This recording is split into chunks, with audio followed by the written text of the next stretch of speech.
हरे कृष्णा।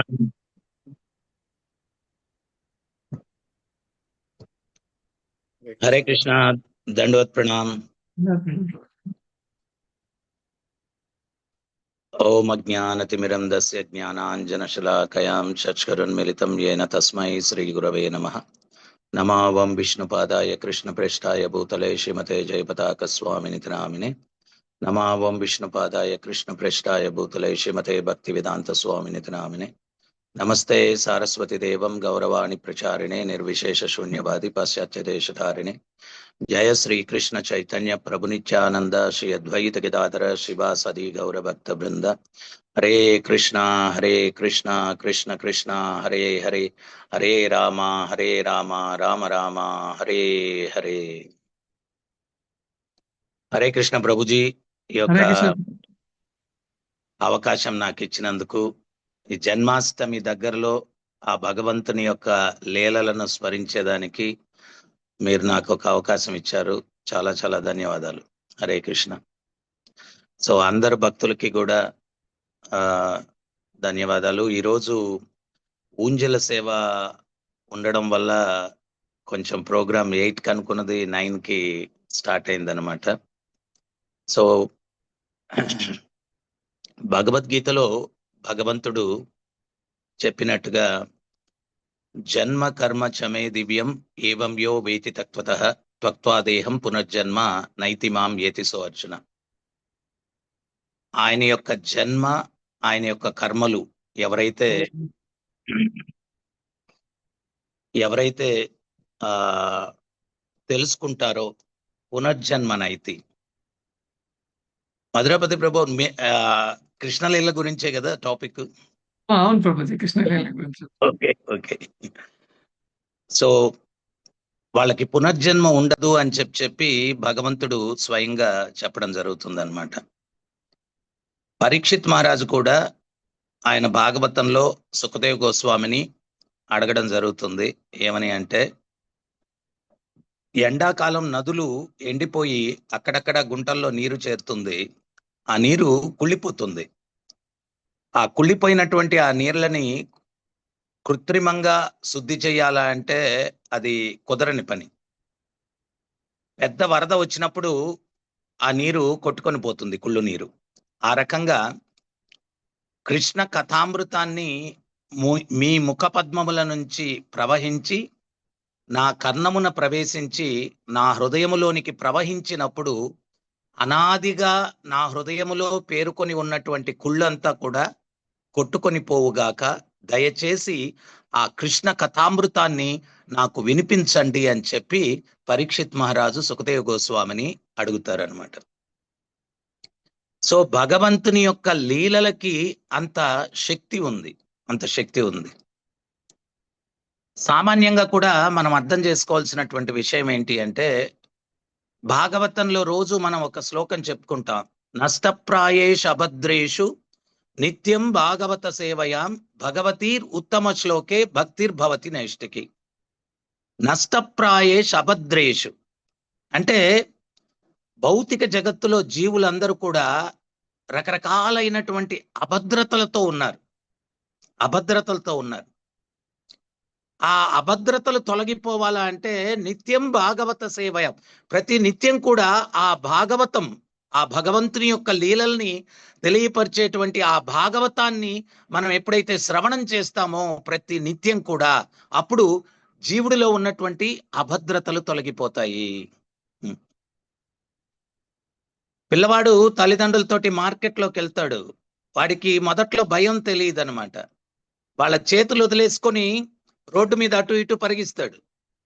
వాళ్ళు ఎంత చెప్పినా కానీ వాడు చేతులు ఇదిలించుకొని పరిగిస్తూ ఉంటాడు. ఉన్నట్టుండి ఒక కుక్క బౌబౌ అంటూ వాడి మీద పడుతుంది. అప్పుడు పరిగెట్టుకుంటూ వచ్చి నాన్న చేయో అమ్మ చేయో పట్టుకుంటాడు గట్టిగా. మనం కూడా భగవంతుణ్ణి కాదు అని చెప్పి భౌతిక జగత్తులోకి వచ్చేసి పిచ్చి పిచ్చిగా తిరుగుతున్నాం. అప్పుడు ఈ కష్టాలన్నటువంటి కుక్క మనల్ని తరిమినప్పుడు అప్పుడు ఆ తండ్రి దగ్గరికి వెళ్తాం ఆశ్రయం కోసం. సో ఆ తండ్రి ఎవరు అనేటువంటిది మనకు తెలియాలా, ఆయన గొప్పతనం ఏంటి అనేది తెలియాలా, అప్పుడు మనం పూర్ణ శరణాగతి పొందేదానికి అవకాశం ఉంది. సో ఆ భగవత్ లీలలు భగవంతుని యొక్క శక్తి ఏంటి, ఆయన యొక్క స్థాయి ఏంటి, ఆయన యొక్క స్థితి ఏంటి, వీటన్నిటి గురించి కూడా మనకు తెలియపరుస్తాయి. ఎప్పుడైతే అవి మనకు తెలుస్తాయో అప్పుడు మనం ఆయనకి శరణాగతి పొందేదానికి అవకాశం ఉంది. బృందావనంలో అగాసురుని యొక్క వధకు ముందు ఆ అగాసురుడు నోరు పెద్దగా తెరుచున్నాడు.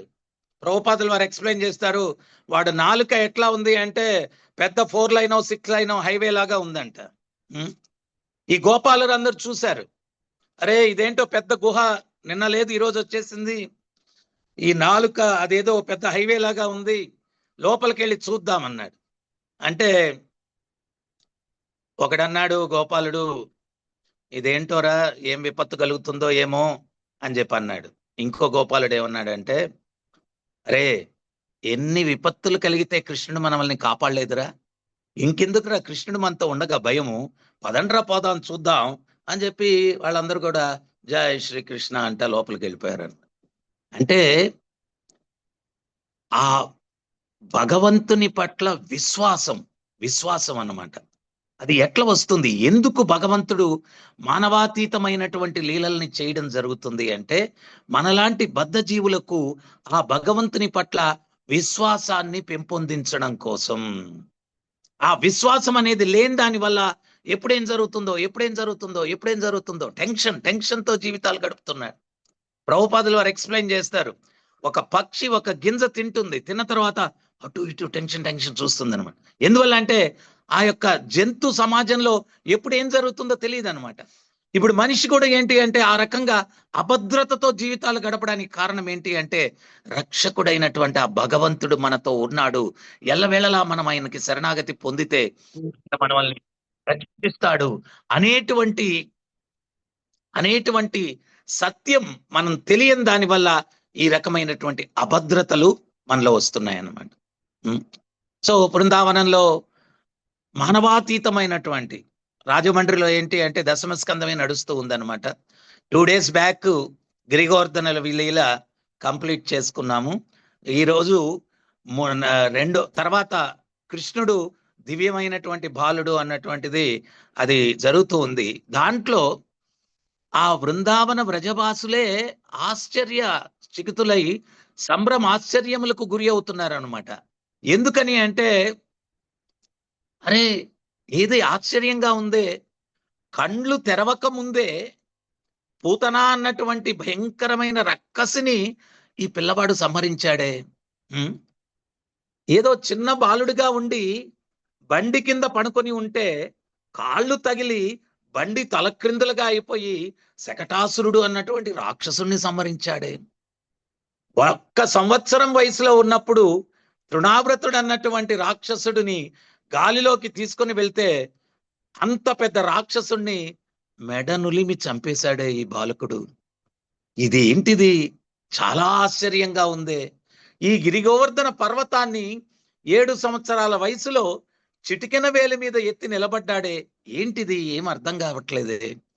అయినా నందమహారాజు ఆయనకు అన్నీ తెలిసిన వాడు, ఆయన దగ్గరికి వెళ్ళి మనం తెలుసుకుంటాము అని చెప్పి వాళ్ళందరూ కూడా బయలుదేరి నందమహారాజు దగ్గరికి వెళ్తూ మధ్యలో ఈ రకంగా చర్చించుకుంటూ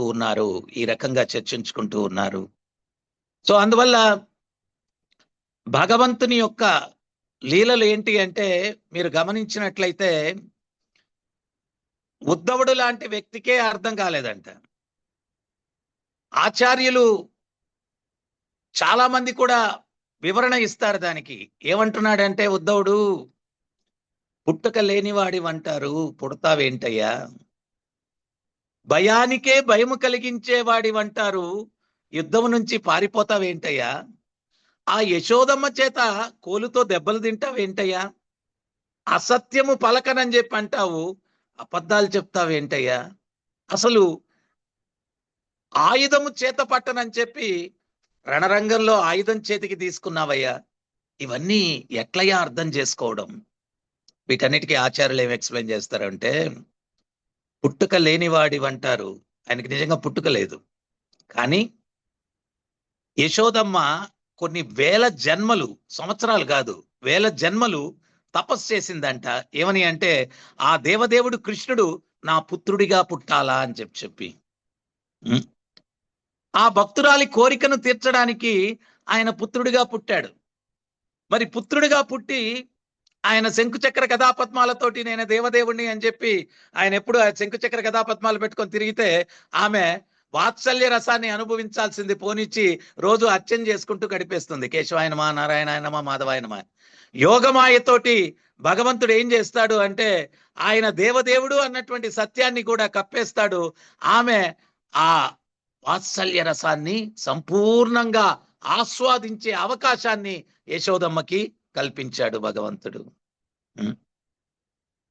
జరాసంధుడు యుద్ధానికి పిలిస్తే ఆ యుద్ధంలో ఆయన పారిపోతూ ఉన్నాడు.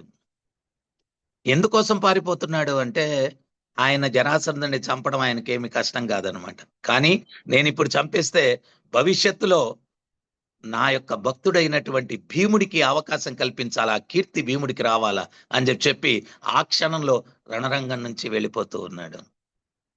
తర్వాత భీష్మ పితామహుడు కురుక్షేత్రంలో చెప్పాడు. ఏమని చెప్పాడు అంటే నేను ఆయుధం పట్టను అర్జున అన్నాడు. మరి భీష్ముడి మీదకి రథచక్రం తీసుకొని పరిగెత్తాడు. ఎందుకు పరిగెత్తాడు అంటే అక్కడ ఇద్దరు వ్యక్తుల యొక్క భక్తుల యొక్క కోరికలు తీర్చాల. ఒకటేమో అర్జునుని రక్షించుకోవాలా. భీష్ముడు భీకరమైన ప్రతిజ్ఞ చేశాడు, పాండవుల్ని నేను చంపేస్తానని చెప్పి. ఎంత ప్రళయ తాండవం చేశాడంటే భీష్మ పితామహుడు యుద్ధంలో అర్జునుని యొక్క శరీరం జల్లెడైపోయిందంట. చిల్లులు పడిపోయింది, రక్తం కారిపోయింది, గాంధీవం చేతి నుంచి జారిపోయేటట్టుంది. అంత బలహీనమైపోయాడు. ఒక పక్క అర్జునుని కాపాడుకోవాలా, ఇంకొక పక్క ఏంటి అంటే భీష్మ పితామహుని యొక్క కోరిక తీర్చాల. అసలు చాలా మంది చాలా రకాలుగా అనుకుంటారు. అంత గొప్ప వ్యక్తి భీష్ముడు కౌరవుల పక్షంలో యుద్ధం చేయడం ఏంటండి, అదేంటండి ఇదండి. ప్రపంచం నన్ను ఎంత నిందించినా గానీ నా మనోభావన ఎందుకు కౌరవుల పక్షాన ఉన్నానంటే నేను ఒక క్షత్రియుణ్ణి, నేను ఒక వీరుణ్ణి. ఆ దేవదేవుడితో యుద్ధం చేసి మరణిస్తేనే జీవితానికి ఒక సాఫల్యము. అందుకోసం ఆయన కౌరవ పక్షాన ఉన్నాడు. కానీ ఏదో దుర్మార్గుల్ని వెన్నుకాయాలన్నటువంటి ఉద్దేశంతో కాదనమాట, భగవంతునితో యుద్ధం చేయాలని చెప్పి. కానీ భగవంతుడు ఏం చేశాడు, నేను ఆయుధం పట్టను, యుద్ధం చేయను అనేసాడు.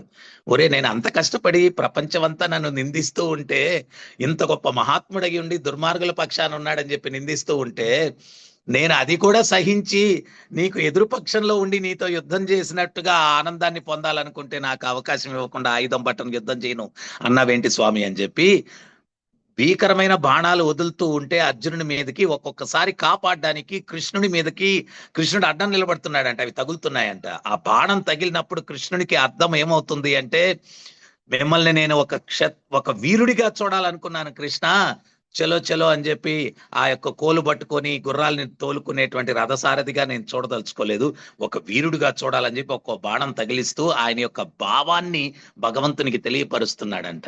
సో ఆ భీష్ముడి యొక్క కోరికను కూడా తీర్చడం కోసం భగవంతుడు ఏం చేశాడు అంటే ఒక పక్క అర్జునుడిని కాపాడుకోవాలా, ఇంకొక పక్క భీష్ముని యొక్క కోరిక తీర్చాలా. ఒక్క ఉదుటున లేచాడనమాట. రథం మీద నుంచి లేచి ఆయన ఆ రణరంగంలో ఉన్నటువంటి ధూళి అంతా కూడా నల్లని కేశములు కప్పేస్తున్నాయంట. ఆ జూలు ఏ రకంగా మారాయి అంటే నరసింహుని యొక్క జూలు ఏ రకంగా ఉంటాయో కేశములు ఆ రకంగా ఎర్రగా కేశములన్నీ మారిపోయాయంట రణరంగం యొక్క ధూళి వల్ల.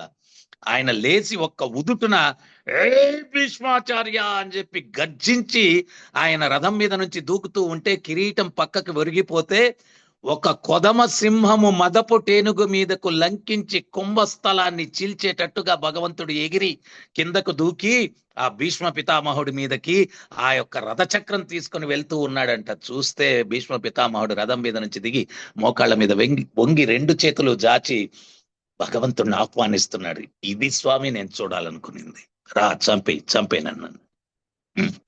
అంటే ఆ రౌద్ర రసాన్ని భీష్మ పితామహుడు భగవంతుడి నుంచి చూడాలనుకున్నాడు అనమాట. సో ఈ రకంగా భగవంతుడు ఎందుకు ఏమి లీలలు చేస్తాడు అంటే అది కేవలం భక్తులను సంతృప్తి పరచడం కోసమే ఆయన లీలలన్నీ కూడా చేయడం జరుగుతుంది. సో అందువల్ల మనం ఏంటి అంటే ఆ భగవంతుని యొక్క లీలలు వాటిని శ్రవణం చేయడం వల్ల మనలో మనకు కావలసినటువంటి రసాలన్నీ కూడా ఆ యొక్క కృష్ణలీలలో దొరుకుతాయి మనకు. చాలా మంది సందేహం.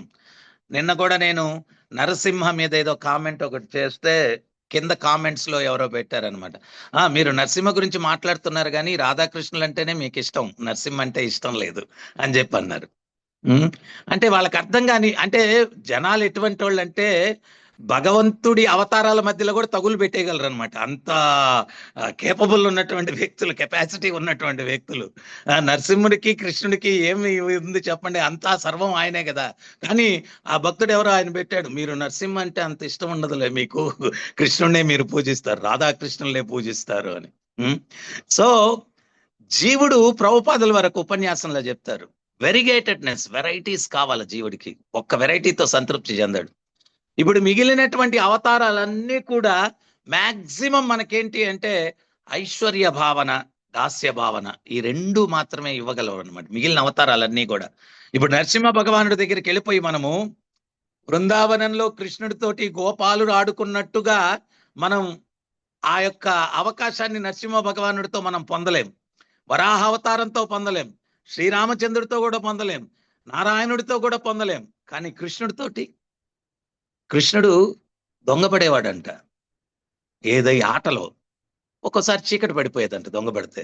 అప్పుడు కృష్ణుడు చెప్పేవాడంట, ఏ గోపాలురాలా, చీకటి పడిపోయింది, ఆలస్యంగా పోతే అమ్మ యశోదమ్మ, నందమహారాజు వాళ్ళు దండిస్తారు, నన్ను ఈ రోజుకి వదిలిపెట్టండి, రేపు మీ దొంగ పెడతాను.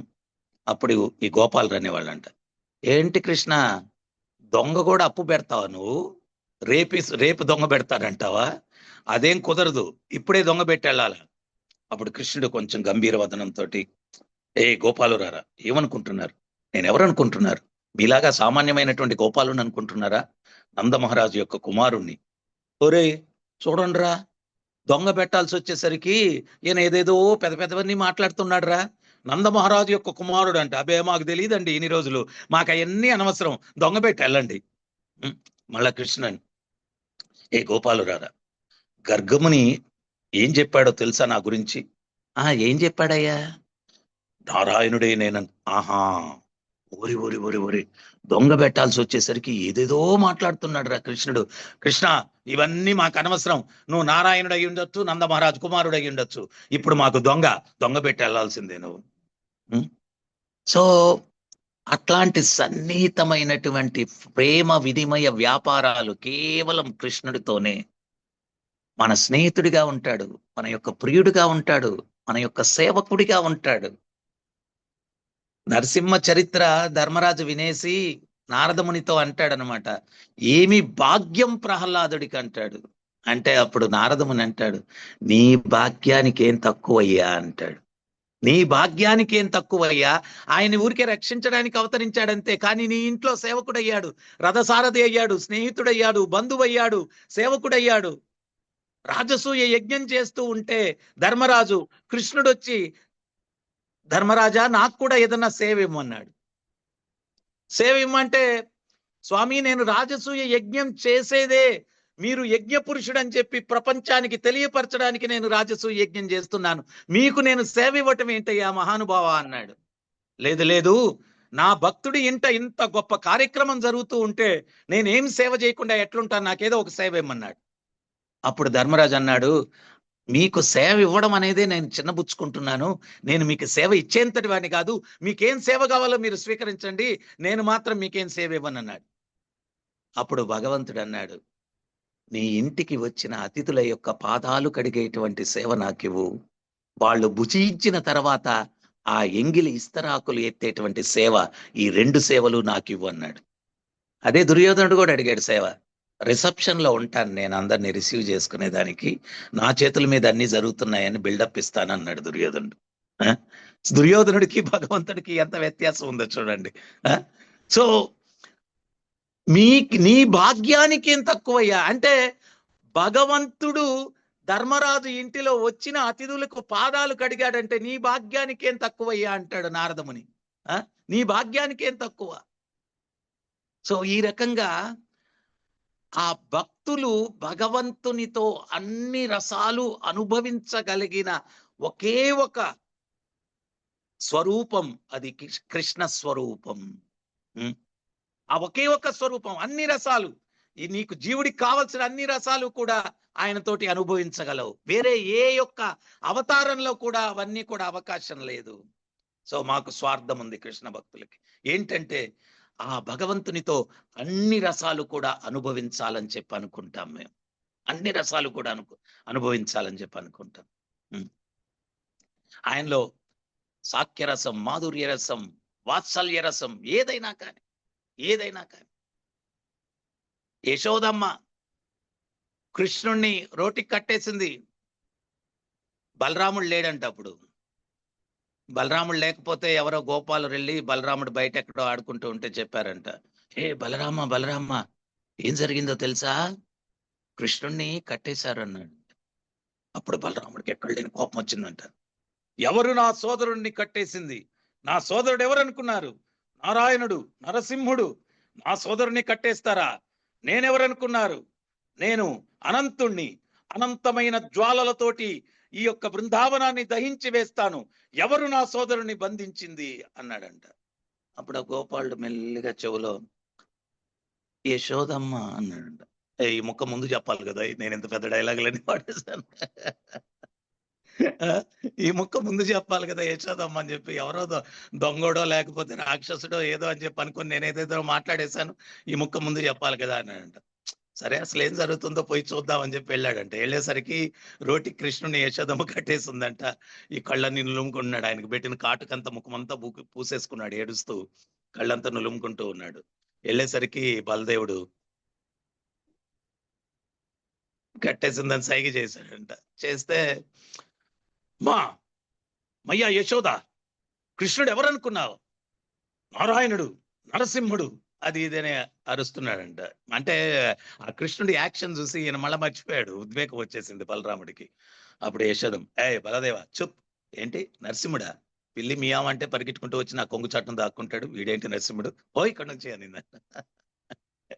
అంటే యశోదమ్మ ఏం కోరుకునిందో, యోగమాయ అంత మానవాతీతమైన లీలలు భగవంతుడు చేసినప్పటికీ కూడా ఆ యోగమాయ యశోదమ్మకేంటి అంటే తన సామాన్యమైన కుమారుడిలాగానే చూపిస్తుంది అనమాట. ఆయన్ని ఎలా భగవంతుడని ఎప్పుడు కూడా ఆమె అనుకోవట్లేదు. అనుకుంటే నేను ఇందాక చెప్పినట్టుగా ఆమె ఇటువంటి లీలలను ఆస్వాదించలేదు. ఆమె అర్చన చేసుకుంటూ కూర్చుంటుంది అనమాట. అందుకనే ఏదన్నా రాక్షసులు వీళ్ళని సంహారం ఇవంతా జరిగినప్పుడు ఎంత అమాయకంగా ప్రభుపాదుల వారు కూడా ఎక్స్ప్లెయిన్ చేస్తారు కొన్ని లెక్చర్స్ లో. చక్కగా స్నానం చేసేసి ద్వాదశ నామాలన్నీ కూడా పెట్టేస్తుందంటే కృష్ణుడికి. కేశవాయనమా, నారాయణాయనమా, మాధవాయనమా, గోవిందాయనమా, విష్ణువైనమా, మధుసూదనాయనమా, త్రివిక్రమాయనమా, వామనాయనమా, శ్రీధరాయనమా, ఋషికేశాయనమా, పద్మనాభాయనమా అన్ని నామాలు పెట్టి అన్ని దిక్కుల నుంచి నా కుమారుణ్ణి కాపాడండి స్వామి అని వేడుకుంటుందంట. సో అంటే ఆమెకు కృష్ణుడు తన సామాన్యమైనటువంటి కుమారుడులాగా. తర్వాత ఆ కృష్ణ లీలల్లో మాధుర్యం ఎంత ఉంది అంటే ఆ బృందావన వాసులందరూ కూడా రాత్రి పగలు వాళ్ళేంటి అంటే ఆ కృష్ణుని యొక్క లీలా శ్రవణం, లీలా స్మరణ, వీటితోనే వాళ్ళ జీవితాన్ని గడిపేటువంటి వాళ్ళు. ఆ కృష్ణుని యొక్క లీలల్లో ఎంత మాధుర్యం ఉంది అంటే మనకు బాధలన్నీ మర్చిపోతాం. మనం ఏంటి అంటే అది చేయాల్సింది పోనిచ్చి మన లీలలు గోలలు స్మరించుకుంటూ ఉంటాం మనసులో. దానివల్ల ఏంటి అంటే బీపీలు, షుగర్లు, టెన్షన్లు, రోగాలు అన్నీ వచ్చేస్తాయి అన్నమాట. ఎందువల్ల అంటే నేను చాలా సందర్భాల్లో చాలా వ్యక్తులు గమనించాను. వాళ్ళకేంటి అంటే చాలా టెన్షన్లు ఉంటాయి. వాళ్ళ ఫ్రెండ్ వచ్చి, ఒరే ఫలానప్పుడు నీకు అది అయ్యింది కదా అని ఏదో టాపిక్ ఎత్తబోతాడు. మర్చిపోయి ప్రశాంతంగా ఉన్నా మళ్ళీ దేనికి రా టాపిక్ ఎత్తుతా ఉంటాడు. అంటే ఇక్కడ చూడండి వ్యత్యాసం. కృష్ణుడి లీలలు వింటే మళ్ళా వినాలనిపిస్తాయి. ఎందువల్లంటే అవి ఎంతో మాధుర్యం ఉంటుంది, మనకు మనశ్శాంతిని కలిగిస్తాయి, ఎంతో ఆహ్లాదాన్ని కలిగిస్తాయి. కానీ మన లీలలు మన గోలలు కానీ చర్చించుకుంటే మళ్ళీ బీపీ పెరుగుతుంది. సో యాక్చువల్గా ఏంటి అంటే భగవత్ తత్వము కేవలం ఏదో మోక్షం కాదు, ప్రస్తుత జీవితంలో కూడా ప్రశాంతమైనటువంటి జీవితాన్ని నువ్వు గడపాలా అంటే ఆ భగవత్ లీలలను శ్రవణం చేయాలా. 7 సంవత్సరాల వయసులో అంత పెద్ద గిరిగోవర్ధన పర్వతాన్ని ఎత్తి నిలబడ్డాడు భగవంతుడు. నేను నిన్న ఆ లీల దీంట్లో చెప్తూ ఉన్నాను. దానికి ఆశ్చర్యపడాల్సిన అవసరం లేదు. ఎందువల్ల అంటే ఈ భూమి బ్రహ్మాండాలు ఇవన్నీ కూడా స్పేస్ లో జస్ట్ తేలుతూ ఉన్నాయి. ఆ ఈ భూమి బ్రహ్మాండాలని స్పేస్ లో తేల్చగలిగినటువంటి భగవంతుడు ఆయనకు ఒక 80 యోజనాలు ఉన్నటువంటి గిరిగోవర్ధన పర్వతాన్ని ఎత్తడం ఏమన్నా కష్టమా? సింపుల్. మరి అవి ఎట్లా తేలుతా ఉన్నాయి? ఏ సైంటిస్ట్ చెప్పగలడు వాటిని రీజన్ ఏంటో చెప్పండి. తేలుతున్నాయంటే తేలుతున్నాయి, ఎట్లా తేలుతున్నాయంటే ఎవడు చెప్పలేడు. కానీ మనం చెప్పగలం. కృష్ణుడు క్రీగంటి చూపు, ఆయన కనుబొమ్మట పైకెత్తాడు. 33,000 కోట్ల దేవతలు టక వాళ్ళ పనులు చేసుకొని వెళ్తా ఉంటారు. ఈ బ్రహ్మాండాలన్నీ కూడా ఎక్కడ ఏ కక్షలో ఏ ఉండాలా అవన్నీ నిలబడిపోయి ఉంటాయి. ఎందువల్ల? దాని వెనకాల రహస్యం ఏంటి అంటే కృష్ణ రహస్యం, అది కృష్ణ మాయాది, వైష్ణవ మాయాది. అంతేగాని ఇంకా సైంటిఫిక్ రీజన్స్ మాకేం తెలియదు. మాకు తెలిసింది ఒకటే, వైష్ణవ మాయ, కృష్ణ మాయ అన్ని కూడా సక్రమంగా అట్టా తేలుతూ ఉన్నాయి. అది చేయగలిగినటువంటి భగవంతుడు, ఆయనకి ఈ గిరిగోవర్ధన పర్వతం యాక్చువల్ గా నథింగ్. కానీ ఈ భౌతిక జగత్తుకు వచ్చినప్పుడు మనకు భరోసా ఇవ్వడానికి భరోసా ఇవ్వడానికి. సో అందువల్ల ఈ యొక్క పరీక్షిత్ చెప్పినట్టుగా ఆ భగవంతుని యొక్క లీలలు ఏంటి అంటే ప్యూరిఫికేషన్ అన్నమాట. ప్యూరిఫికేషన్. మన యొక్క హృదయంలో ఉన్నటువంటి కల్ముషం తొలగిపోతుంది. అసూయ, ద్వేషాలు ఇవన్నీ పోతాయి అన్నమాట. భగవంతుని పట్ల ప్రేమ. ప్రభుపాదుల వారు ఒకటి చెప్తారు, నువ్వెందుకు వ్యక్తుల్ని చూసి అసూయ చెందుతూ ఉన్నావంటే అది ఒరిజినల్ గా కృష్ణుని మీద నుంచి స్టార్ట్ అయింది. ఆ అసూయ పోవాలంటే నువ్వు కృష్ణుని మీద ఎప్పుడైతే ప్రేమను పెంపొందించుకుంటావో అప్పుడు సర్వజీవుల్ని ప్రేమించడం మొదలు పెడతావు అనమాట. సో సర్వజీవుల్ని ప్రేమించడం మొదలు పెడతావు. ఆ కృష్ణుడి దగ్గర నుంచి ఆయన మీద ఉన్నటువంటి అసూయ ఇక్కడ రిఫ్లెక్ట్ అవుతుంది జీవుల మీద. ఆయన పట్ల ప్రేమను మనం పెంపొందించుకోవాలంటే ఏం చేయాలా అంటే మనం ఆయన యొక్క లీలల్ని శ్రవణం చేయాలా. బృందావనంలో ఒక గోపిక తన పిల్లవాడిని నిద్రలోనికి పోనిచ్చి వంటగదిలోకి వెళ్ళిందంట. కృష్ణుడు, బలదేవుడు అందరు వచ్చారనమాట. దండయాత్ర ఇళ్ల మీద పడి. విశ్వనాథ్ చక్రవర్తి ఠాకూర్ చెప్తారు, ఒక్కోసారి గోపికలు కృష్ణుని దొంగ అనేవాళ్ళంట. కృష్ణుడు పరిగెత్తేవాడు కూడా ఆగిపోయి నడుము మీద చేతులు పెట్టుకొని, నేనేం కాదు దొంగని, మీరే దొంగలు అనేవాడంట. దానికి ఆయన ఏం చెప్తారంటే, సత్యమే కదా అది. ఈ సృష్టిలో బెండకాయ దగ్గర నుంచి, వంకాయ దగ్గర నుంచి, మునక్కాయ దగ్గర నుంచి ఏదన్నా తీసుకోండి, మనం తయారు చేసింది ఏం కాదు. వీటన్నిటినీ సృష్టించిన వాడు ఆయన సృష్టించింది మనం అనుభవిస్తున్నాం ఆయన అనుమతి లేకుండా. అటువంటప్పుడు మనమే దొంగలం, ఆయన కాదు దొంగ.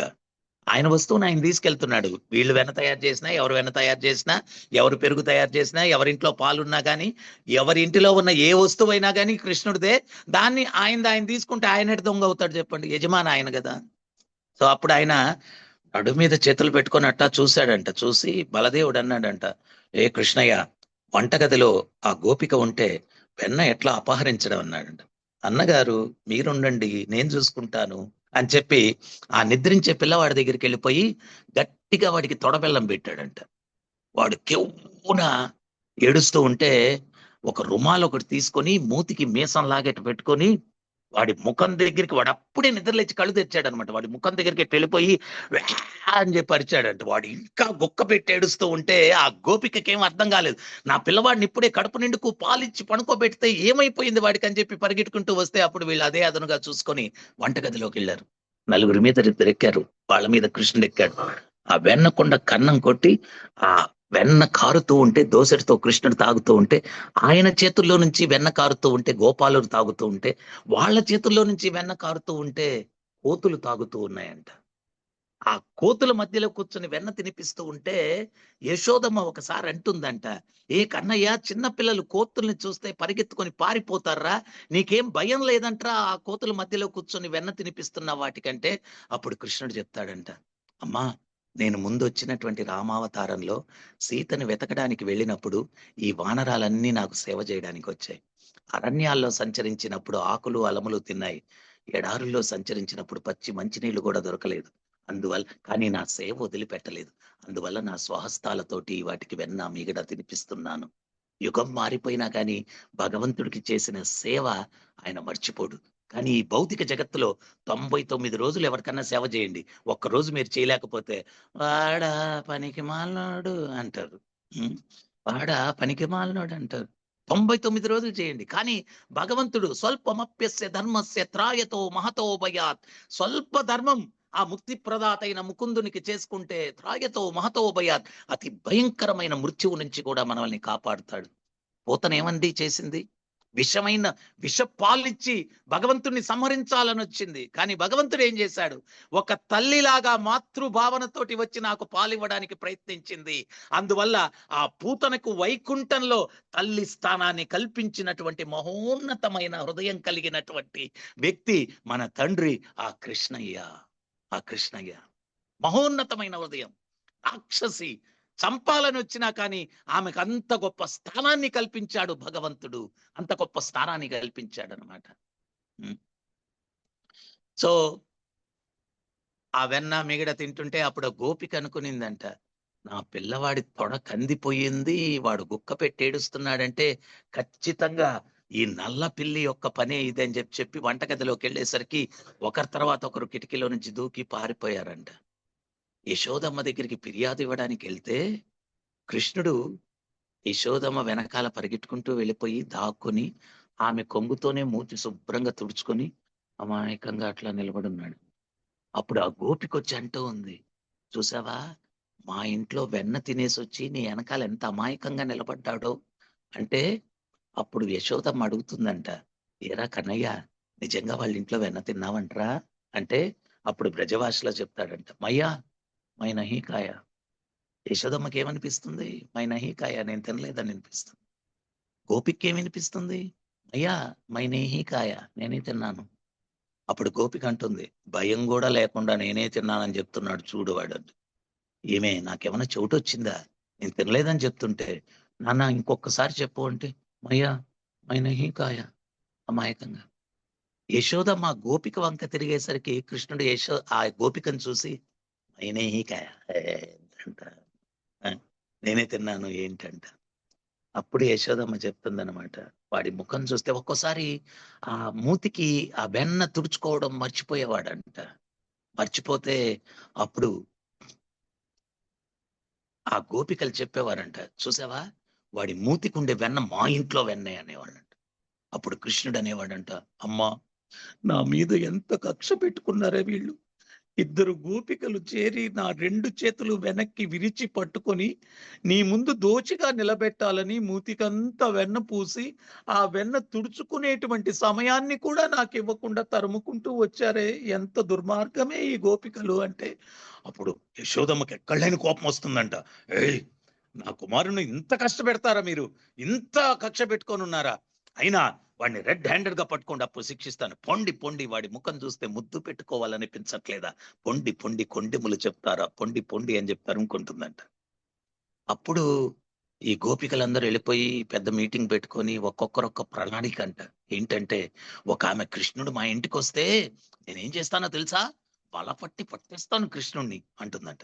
ఇంకొక ఆమె అంటుందంట, మా ఇంటి కృష్ణుడు గాని వస్తే ఇంటికి గంటలు కడతాను, తలుపుకి చక్కెరలు ఉపయోగిస్తాడు కదా, దానికి కూడా గంటలు కడతాను, ఉట్టికి కూడా గంటలు కడతాను.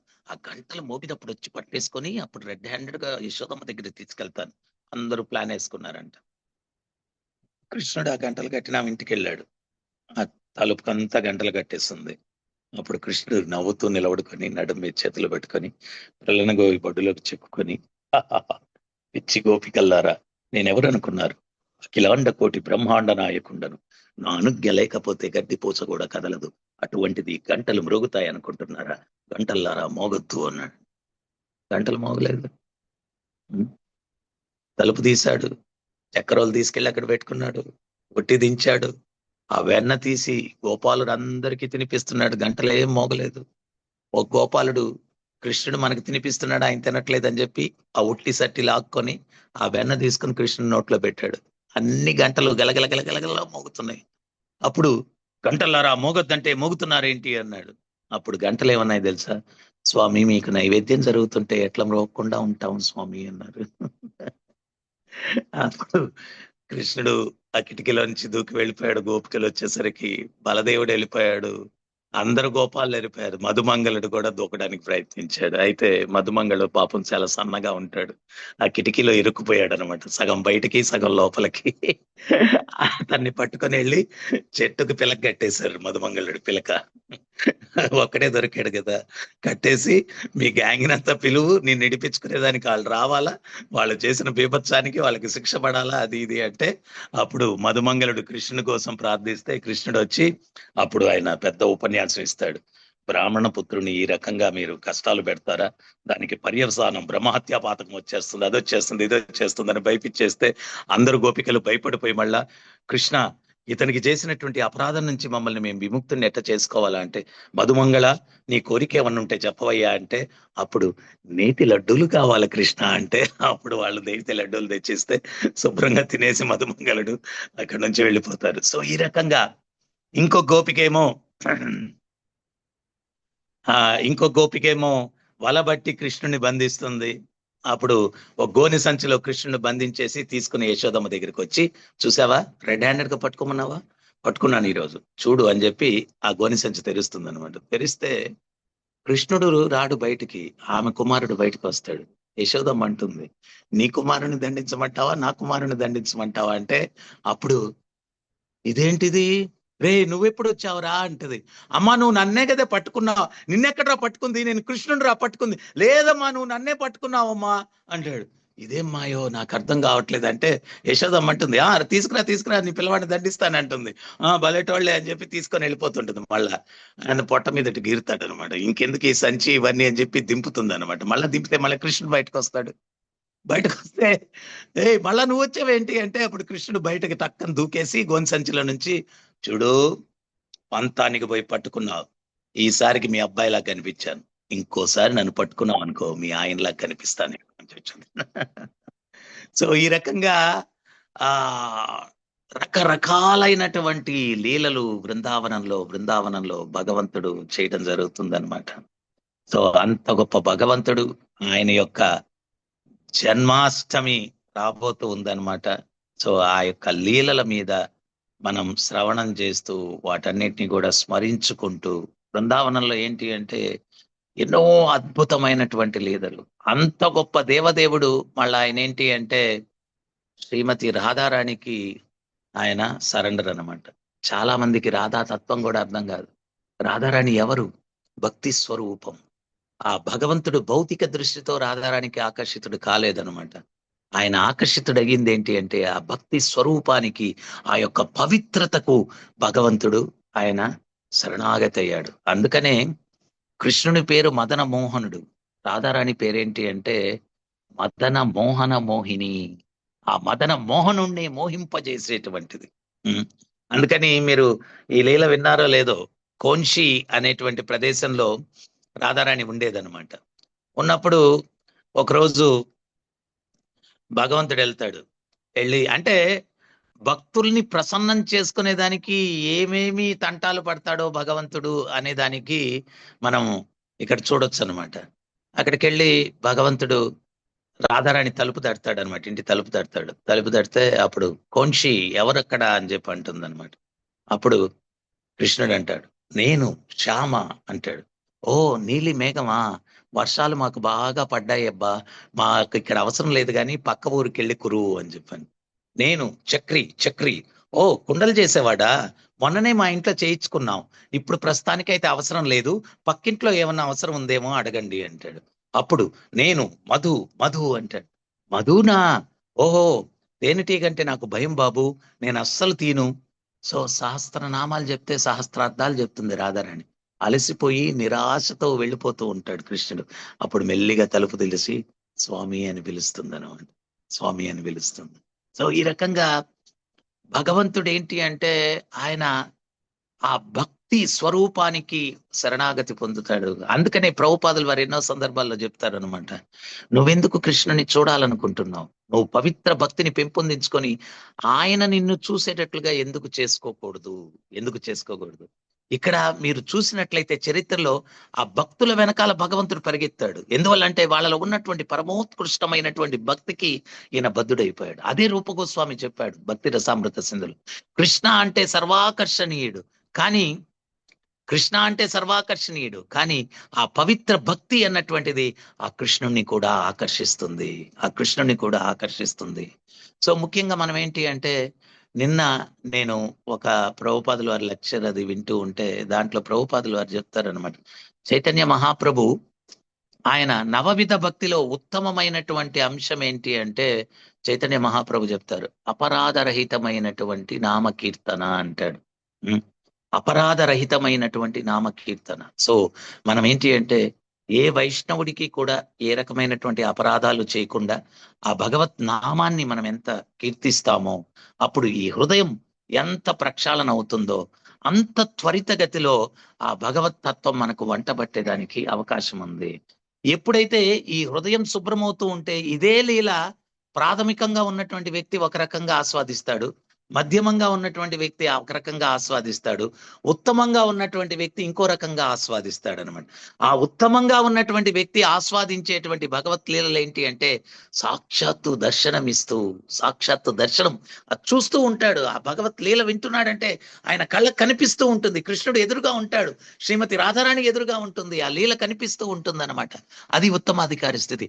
ఆ మాధుర్యాన్ని మనం ఆస్వాదించాలా అంటే అపరాధరహితమైనటువంటి నామాన్ని చేసుకుంటూ మన యొక్క చైతన్యాన్ని పవిత్రంగా పెంపొందించుకొని ఆ యొక్క కృష్ణ లీలల్లో మనల్ని మనం కైంకర్యమయ్యేటట్టుగా మనం ముందుకు వెళ్ళడానికి మనం ప్రయత్నం చేయాలన్నమాట. లీనమైపోవాలి ఆ లీలల్లో. అందుకని మీకు కులశేఖరుడు ఆయన రోజు రామాయణం వినేటువంటి వాడంట, భక్తుల నుంచి రామాయణం వినేవాడు. ఒకరోజు రామాయణం చదువుతూ ఉంటే కరదూషణులు చిత్రకూటులో రామలక్ష్మణుల మీద 14,000 సైన్యంతోటి ఆక్రమణ చేశారు అనేటువంటి చదివేశారంట ఎవరో ఆ భక్తులు రామాయణం నుంచి. అప్పుడు కులశేఖరుడు ఉద్వేగంతో లేచి నిలబడ్డాడంట. నిలబడి తన యొక్క కరవాలాన్ని దూచి, ఏ కరదూషణులారా, రామలక్ష్మణులు ఒంటరిగా ఉంటే అదును చూసుకుని 14,000 సైన్యముతోటి ఆయన మీద ఆక్రమణ చేస్తారంటరా దుర్మార్గులారా. ఈ కులశేఖరుడున్నాడురా, ఏ సేనాధ్యక్ష రణబీరి మోగించు, పదండి చిత్రకూటికి యుద్ధానికి వెళ్దాం అన్నాడు. ఎప్పుడు రామాయణం జరిగింది, ఎప్పుడేంటి అంటే అంత లీనమైపోయాడు ఆయన లీలల్లో. ఆయన వెళ్ళిపోయారంట, వెళ్తా ఉన్నారంట. మంత్రి సేనాధ్యక్షుడు రాజుగారి మాటకి ఎదురు మాట్లాడడానికి లేదు, వెళ్ళిపోతా ఉన్నారంట. వెళ్ళిపోతా ఉంటే అప్పుడు మంత్రి ఒక సలహా ఇచ్చాడు సేనాధ్యక్షుడికి, నీ సైన్యాన్ని ఇద్దరిని ముందు పంపించేవయ్యా, అటు నుంచి షార్ట్ కట్ లో ఎదురు వచ్చేటట్టు చేసి రాజుగారికి వాళ్ళు చెప్పాలా, కరదూషణల్ని రామలక్ష్మణులు చీల్చి చెండాడేశారు, యుద్ధం అంతా అయిపోయింది అని చెప్పి ఆయన శాంతపరచవయ్యా అని చెప్పి సలహా ఇచ్చాడంట. సరేనని చెప్పి ఇద్దరు సైనికులు ముందు వెళ్ళిపోయి ఎదురొచ్చారంట. వచ్చి స్వామి స్వామి ప్రభు అన్నారంట. ఏంటి చెప్పండి అన్నారంట. అక్కడ కరదూషణల్ని రామలక్ష్మణులు వాళ్ళ యొక్క అగ్ని అస్త్రాలతోటి చీల్చి చెండాడేశారు, యుద్ధం అయిపోయింది, అంతా అయిపోయింది, ఇంక మనం వెళ్ళాల్సిన అవసరం లేదు. అవునా, వెళ్ళాల్సిన అవసరం లేదా? సరే అయితే పదండి వెనక్కి అన్నాడంట. అప్పుడు మంత్రి మీటింగ్ పెట్టాడంట ఈ భక్తులకి, మీకు చెప్తున్నాను అబ్బాయిలు, ఏదైనా రామాయణం చదవండి, రాజుగారి రామాయణం అనుకుని ఉండలేడు, కానీ ఉద్వేగం వచ్చే సంఘటనలు ఏం చదవకూడదు. రామ జననం, సీతా కళ్యాణం, రామ పట్టాభిషేకం ఇటువంటివి చెప్పండి, అంతేగాని అక్కడ జరిగింది సీతమ్మని ఎత్తుకుపోయాడు ఇటువంటివన్నీ కూడా చెప్పకూడదు, చాలా కేర్ఫుల్గా ఉండండి అనంట.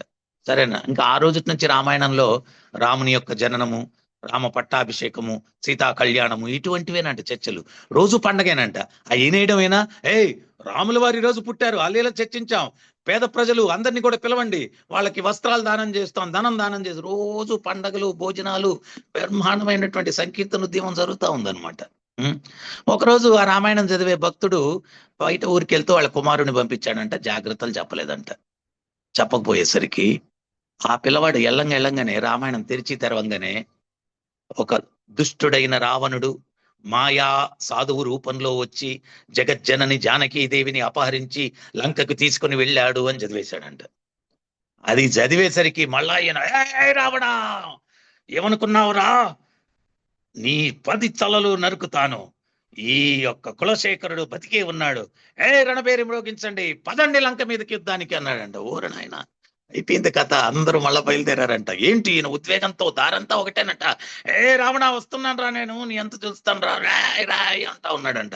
జగజ్జనని జానకిని అపహరిస్తావా దుర్మార్గుడా, చూడు నీ అంత తేల్చేస్తాను, అది ఇది అని చెప్పి ఉద్వేగంతో సైన్యం అంతా వెనకాల వెళ్తున్నారంట. ధనుష్కోటి దగ్గరికి వెళ్ళేసరికి ఈయన ఉద్వేగం ఏం తగ్గలేదు, అట్లాగే వెళ్ళిపోతున్నాడు నీళ్ళలోకి. ఊడిపోయి వెళ్ళిపోతుంటే వీళ్ళేమో భక్తులు, ఈ సైనికులందరూ కూడా ఆ ఒడ్డున నిలబడుకొని అలలు వస్తా ఉంటే కాలెట్టు పెట్టేది వెనక్కి తీసుకునేది, కాలెట్టు పెట్టేది వెనక్కి తీసుకునేది. ఆయనంటే భక్తుడు, భగవంతుడు ఎట్టాగో కాపాడుకుంటాడు ఆయన్ని. మన పరిస్థితి బుడుక్కుని మింగిపోతాం, మునిగిపోతాం, చస్తాం అని చెప్పి వీళ్ళెవరు వాళ్ళందరూ ప్రార్థిస్తున్నారండి. స్వామి, నీ భక్తుడు నీ భావనలోకి వెళ్ళిపోయాడు, ఆయన్ని కాపాడుకునే బాధ్యత నీదే, మా వల్ల ఏం కాదు, మేము అసలు లోపలికి రావడానికి కూడా సాహసించలేకపోతున్నాం, అయ్యా స్వామి మీరే కాపాడండి అన్నారండి. అప్పుడు గరుడ వాహనం మీద సీతా సమేతంగా శ్రీరామచంద్రుల వారు, కులశేఖరుడు, మొహానికి నీళ్లు వెళ్ళిపోతున్నాయంట. కులశేఖరుడు ముందు ప్రత్యక్షమైపోయి, ఏ కులశేఖర అన్నాడంట. అంటే, స్వామి, వాడు దుర్మార్గుడు రావణుడు జగజ్జనని జానకిని అపహరించాడు, మీరుండండి స్వామి, నేను వెళ్ళి వాడి అంతు చూస్తానంటున్నాడంట. ఏ కులశేఖర, నా పక్కన ఎవరున్నారో చూడు అన్నాడంట. ఎవరు స్వామి అంటూ చూస్తే అమ్మవారు సీతాదేవి. సీతాదేవి, అమ్మా సీతమ్మ, నీకేం కాలేదు కదా తల్లి అంటే, ఏ యుద్ధం ఎప్పుడో అయిపోయింది, సీతమ్మ సురక్షితంగా ఉంది, నువ్వేం కలత చెందొద్దు అంటే, అప్పుడు ఆమెను శాంతించాడంట. అప్పుడు శాంతించాడంట. అప్పుడు రాముల వారి దర్శనం, సీతమ్మ దర్శనం చేసుకొని అప్పుడు వాళ్ళ యొక్క ఆశీస్సులు పొంది కులశేఖరుడు మళ్ళా తిరిగి వెనక్కి వచ్చాడు. సో భక్తులు ఈ రకంగా, అట్టంటే ప్రభు మేము కూడా యుద్ధానికి వెళ్ళమంటారా అనుకోకండి. అంటే ఆ యొక్క వినేటువంటి ఇంటెన్సిటీ ఎట్లుండాలా, తీవ్రంగా దాన్ని. ఇంకోటి ఏంటి అంటే, మనం నిజంగా ఈ లీలలన్నింటినీ కూడా బాగా ఎంజాయ్ చేయగలము అంటే ఎప్పుడు ఎంజాయ్ చేయగలం అంటే, చైతన్య మహాప్రభు ఆయన తోటా గోపీనాథ్ మందిరంలోకి వెళ్ళిపోయి రోజు కూడా ఆ గదాధరుడితోటి ఆయన ప్రహ్లాద లీల, ధ్రువ చరిత్ర ఇదే చెప్పించుకున్నట్టు ఉన్నాడు ప్రతిరోజు. అదే విన్నా కానీ అదే ఆనందం. ఆ ఆ యొక్క ఆ భక్తి భావంలో అక్కడ ఆ ఇసుకలో పడి దొర్లాడేవాడంట చైతన్య మహాప్రభు అన్నమాట. సో అది అవన్నీ కూడా ఆయన ఎందుకు ఎగ్జిబిట్ చేశారు అంటే, ఒక ఉత్తమమైనటువంటి చైతన్యాన్ని మనం పెంపొందించుకున్నప్పుడు ఆ లీలలను వింటూ ఉంటే ఆ లీలల్లో లీనమైపోవచ్చు, మనం లీనమైపోవచ్చు. సో అందువల్ల ఆ భగవత్ నామము, ఆ భగవంతుని యొక్క లీలలు ఎంతో ఎంతో శక్తివంతమైనటువంటివి. మనం ఏంటి అంటే అవకాశం ఉన్నప్పుడల్లా వాటిని శ్రవణం చేసి మన యొక్క హృదయాన్ని, మన యొక్క మనస్సుని శుద్ధి చేసుకొని ఆ యొక్క భగవంతుని యొక్క దివ్యమైనటువంటి రక్షణలో, ఎందువల్లంటే ఇవన్నీ వింటూ ఉంటే ఇప్పుడు అందరు కూడా ప్రహ్లాదుడి సినిమా ఏదో నరసింహ అవతార్ అని చెప్పి అందరు చూస్తా ఉన్నారు, చాలా బాగుంది అది ఇది అంటారు. మీరు దాంట్లో ఎక్కడ భాగవతంలో మనం ఎన్నోసార్లు చదివాం, ఆ ప్రహ్లాదుడు అంత పెద్ద రాక్షసులు రకరకాలుగా చంపడానికి ప్రయత్నిస్తూ ఉంటే వాళ్ళ చేతులాడక ప్రహ్లాదుడిని చెప్తున్నారు, మీ తండ్రి మాటలు వినేవయ్యా, దేనికొచ్చింది, మిమ్మల్ని చంపలేకుండా ఉన్నాం. ప్రహ్లాదుడు, వాళ్ళలో టెన్షన్ ఉంది కానీ ప్రహ్లాదుడు లేదు టెన్షన్. ఎందువల్ల అంటే భాగవత తత్వం నరనరాల్లో జీర్ణింపబడింది. కొండల మీద నుంచి దొర్లించిన టెన్షన్ లేదు, పాములతో కనిపించిన, ఏనుగులతో తొక్కించిన, మంటల్లోకి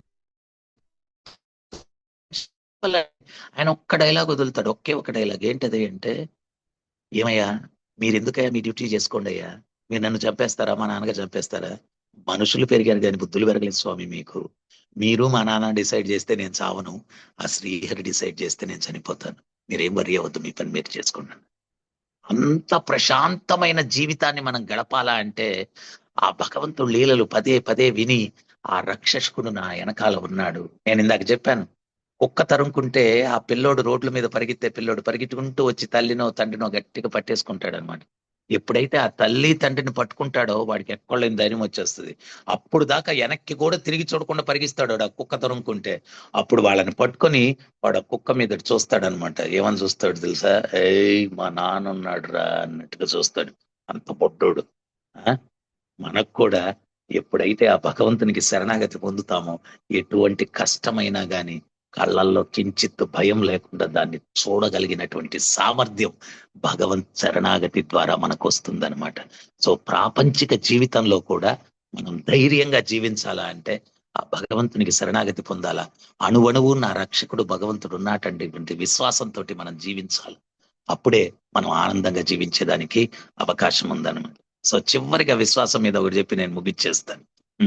మీరు వినుంటారు, నేను చెప్పుంటే ఇంతకుముందు కూడా, ఎవడో ఒకడు వ్యాపారస్తుడు ఉండేవాడంట, కృష్ణుని రోజు పూజించేవాడంట. అయితే ఒకరోజు ఒక సంవత్సరం వ్యాపారంలో నష్టం వచ్చింది. సో తోటి వ్యాపారస్తుడితో పోయి చెప్పుకున్నాడు, ఏమని అంటే, ఒరే ఈ సంవత్సరం నాకు నష్టం వచ్చిందిరా బాగా, అది ఇది అని చెప్పుకున్నాడంట. వాడన్నాడంట, రే నువ్వు ఎవరిని పూజిస్తావురా అన్నాడంట. నేను కృష్ణుని పూజిస్తాను అన్నాడంట. రే మనం వ్యాపారస్తులం, కృష్ణుడితో మనకేం పనిరా, కృష్ణుని పూజిస్తే భక్తి ఇస్తాడు, వైరాగ్యం ఇస్తాడు, మోక్షం ఇస్తాడు. మనకు అవన్నీ అవసరం లేదురా, మనకు కావాల్సింది డబ్బురా అన్నాడంట. మరి ఎవరిని పూజించాలన్నాడంట. ఆయన భార్య ఉందే లక్ష్మి, ఆమెను పూజించాలి మనం అన్నాడంట. వీడు కన్విన్స్ అయిపోయి మార్కెట్కి వెళ్ళిపోయి లక్ష్మీ విగ్రహం కొనుక్కొని తీసుకొని వచ్చేసి కృష్ణుని విగ్రహం పక్కన పెట్టేసి పూజ గదిలో లక్ష్మీ విగ్రహం సెంటర్ లో పెట్టేసి అగరబత్తులు కూడా వెలిగించి పెట్టేశాడంట. కానీ గాలివాటం ఎట్టుందంటే ఆ అగరబత్తుల పొగ లక్ష్మీ అమ్మవారి మీదకి వెళ్ళట్లేదు, కృష్ణుని విగ్రహం మీదకి వెళ్తుందంట. వీడు అది గమనించి ఈయన్ని పూజించకూడదంటే పొగ ఆయన మీదకి వెళ్తుందని చెప్పి అటు ఇటు చూశాడంట. దీప పొత్తులు చేసుకునే దానికి దూది పెట్టుకొని ఉన్నాడంట. ఆ దూది కొంచెం తీసేసి కృష్ణుని విగ్రహం ముక్కులో దూపేశాడంట ఆ దూదిని. అప్పుడు కృష్ణుడు, భక్తా నీకేం కావాలన్నాడంట. వీడు ఆశ్చర్యంగా, ఇన్ని రోజులు పూజించాను అప్పుడేం పలకలేదు, పూజించకూడదని పక్కకి నెట్టేస్తే పలుకుతున్నాడేనా అన్నాడంట. అంటే అప్పుడు భగవంతుడు చెప్పాడంట, ఇన్ని రోజులు పూజించినా గానీ నేను అక్కడ ఉన్నానని ఏ రోజు గుర్తించి పూజించలేదు, ఈ రోజే కదా నేను ఇక్కడ ఉన్నానని చెప్పి ముక్కులో దూది దూపావు, అందుకని స్పందిస్తున్నాను అన్నాడంట. సో మనం చేసే ఒక మాల జపమైన, ఒక చిన్న సేవ అయినా, శ్రవణమైన సంపూర్ణ విశ్వాసంతో మనం ఎప్పుడైతే చేస్తామో అది మనకు పూర్ణ ఫలితాన్ని ఇస్తుంది. ఆ సర్వవ్యాపకుడు భగవంతుడు సర్వత్రా ఉన్నాడు. మన జన్మ ధన్యం. ప్రభుపాదుల వారు లాంటి ఆచార్యులు మనకు దొరకడము, ఇటువంటి సాంప్రదాయంలో మనం రావడము. సో దాన్ని మనం సంపూర్ణంగా సద్వినియోగం చేసుకోవాలంటే వాళ్ళు ఇచ్చినటువంటి మార్గదర్శకాన్ని మనం అనుసరించుకొని వెళ్తే సరళంగా మన గమ్యాన్ని మనం చేరుకునేదానికి అవకాశం ఉంటుంది. సో ఈ అవకాశం నాకు ఇచ్చినందుకు మీ అందరికీ ధన్యవాదాలు. హరే కృష్ణ. హరే కృష్ణ ప్రభుజీ. సో చాలా అద్భుతంగా చెప్పారు ప్రభుజీ. ఏ విధంగా మనము ఆ అపరాధ రహితమైన నామస్మరణం చేయడం ద్వారా భగవంతుని ఆ ఆ రసం ఏ విధంగా ఆస్వాదించాలనేది, అంతేకాకుండా ఆ, ఎంతో చెప్పారు మీరు. మేము మీ వీడియో మళ్ళీ మళ్ళీ చూసి అది నెమరు వేసుకొని కృష్ణ నామస్మరణలో మేము తప్పకుండా ఉంటామని చెప్పారు. అంతేకాకుండా మీరు కృష్ణుడు అఖిల రసామృత అని చెప్పారు. అన్ని ఒక్కొక్కరికి ఒక్కొక్క రకమైనటువంటి రసము ఇచ్చి భగవంతుడు దాన్ని ఆస్వాదించుకునేట్టుగా చేసి తన ధామాన్ని తీసుకువెళ్ళే శక్తి భగవంతునికి ఉంది. సో అదే విధంగా మీరు ఎన్నో చెప్పారు ప్రభు. కృష్ణుడు ఆ చెప్పాడు, మీరందరూనే దొంగలు అని చెప్పారు. అది ఆ, మామూలుగా వింటే మనకు అర్థం కాదు, కానీ మీరు ఎక్స్ప్లెయిన్ చేసింది చాలా సులభంగా అర్థమైంది. మనం ఏ విధంగా దొంగలు అంటే, మనకు కూరగాయలు పళ్ళు అవన్నీ వస్తున్నాయి, మనం భగవంతునికి నైవేద్యం ఇవ్వకుండా తీసుకోవడం ద్వారా మనం నిజమైన దొంగలు అని మీరు చెప్పారు ప్రభు. చాలా సంతోషం ప్రభుజీ. ఈ ఒక గంట ఎలా గడిచిపోయిందో మాకు తెలీదు. సో ఈ విధంగా మీరు నిత్యం ఆ, కృష్ణుని నామస్మరణలోనే భగవంతుని సేవలో ఉండడం వల్ల మీకు రోజులు సంవత్సరాలు ఎలా గడిచిపోతున్నాయి మీకే తెలియదు అనిపిస్తుంది. కానీ మాకు కొంచెం కష్టంగా అనిపిస్తుంది. బెంగళూరు సిటీలో పొద్దున అందరూ డ్యూటీలకు వెళ్ళి సాయంత్రం రావడము ఏ- చాలా ఇబ్బందిగా ఉంటుంది. అయితే మీరు చెప్పినట్టుగా భగవంతుని భక్తుల యొక్క సాంగత్యం చేయడం ద్వారా తప్పకుండా మనకు అన్ని రసాల నుంచి ఆస్వాదించే అవకాశం కనిపిస్తుంది. మీ ఇంత బిజీ షెడ్యూల్ కూడా మా జూమ్ లైక్ వచ్చి మాకందరికి ఎంతో అద్భుతమైన లీలలు చెప్పారు ప్రభుజీ. మా అందరి యొక్క హృదయపూర్వక ధన్యవాదాలు ప్రభుజీ మీకు. సో Yes, అందరూ విడిలకు రండి, ప్రభుజీ మిమ్మల్ని చూడాలనుకుంటున్నారు. మీకు ఏదైనా సందేహాలు ఉంటే ప్రభుజీని అడగచ్చు. Hare Krishna. Hare Krishna, Prabhu. Thank you so much. The time now is 9:55, but you have the enthusiasm like a Mangalarati just now you started. We are all yawning and you are going all out, Prabhuji. Thank you for taking us really tears in the eyes for some of the leelas which you said. Imagine I, with little understanding, enjoyed it so much. I can imagine how Telugu speaking people would have enjoyed. Prabhu. Thank you so much, Prabhu. Hare Hare Krishna. Hare Krishna. ప్రభు, మీరు లీలలు చెప్తుంటా ఉంటే మీరు ఎలా కులశేఖరుని అనుకరించారో అలాగే ఉన్నింది ప్రభు. మీరు ఆ ఆ లీలలు ఎలా చెప్తుంటే మీరు ఎట్లా ఎంజాయ్ చేస్తున్నారో మాకు కూడా అదే ఎంజాయ్మెంట్ వస్తుండింది ప్రభు. చాలా థ్యాంక్ యూ ప్రభు. మేము కూడా ఆ లీలలు ఇనుకొని చాలా సంతోషించాం ప్రభు. హరే చాలా థ్యాంక్స్ ప్రభు. అదే హరే కృష్ణ. ఇంకెవరికైనా సందేహాలు ఉన్నాయా? ప్రభుజీ సాంగత్యం చాలా అరుదుగా దొరుకుతుంది మాకు. నిజంగా ప్రభుజీ సాంగత్యం మీరు కావాలంటే రాజమండ్రికి వెళ్ళాలి. సో ఒకసారి రాజమండ్రికి వెళ్ళాం, ప్రభుజీ మమ్మల్ని ఎంతో ఆదరంగా చూశారు. ప్రతిరోజు మేము గోదావరిలో స్నానం చేసి అక్కడ భగవంతుని దర్శనం చేసుకునేవాళ్ళం. ప్రభుజీతో ఉన్న మందిరం సభ్యులు కూడా ఎంతో సహకరించి మమ్మల్ని చాలా చక్కగా చూసుకున్నారు. సో ఎక్కువగా మన మందిరానికి ప్రభుజీ వస్తుంటాను కాబట్టి మాకు చాలా సంతోషం. ఎన్నో క్లాసులు ప్రభుజీ తన నిజమైన అనుభవంతో ఇచ్చారు. అది మన హృదయాలకు హత్తుకుంటుంది నిజానికి. అంతేకాకుండా నేను ప్రభుజీ ఫేమస్ యూట్యూబర్ అన్నమాట. సో ప్రభుజీ చెప్పిన ఎన్నో ప్రవచనాలు ఉన్నాయి. ఆ లింక్ కూడా మీతో షేర్ చేస్తాను. మీరు ప్రభుజీ ప్రవచనాలు విని చాలా ఆనందంగా ఉండవచ్చు. ఓకే. సో మనమందరూ కృతజ్ఞత భావంగా అందరూ ఒకసారి హరే కృష్ణ మహామంత్రం ప్రభుజీకి చెప్తాము. ఇంకా మీకెవరికైనా లాస్ట్ 1 minute ఇంకేమైనా సందేహాలు ఉంటే మీరు అడగచ్చు. You want to say something? Also you can come on the video. వరదకృష్ణ Prabhuji తరఫున కూడా మా యొక్క ధన్యవాదాలు ప్రభుజీ మీకు. హరే ఈ కృష్ణ.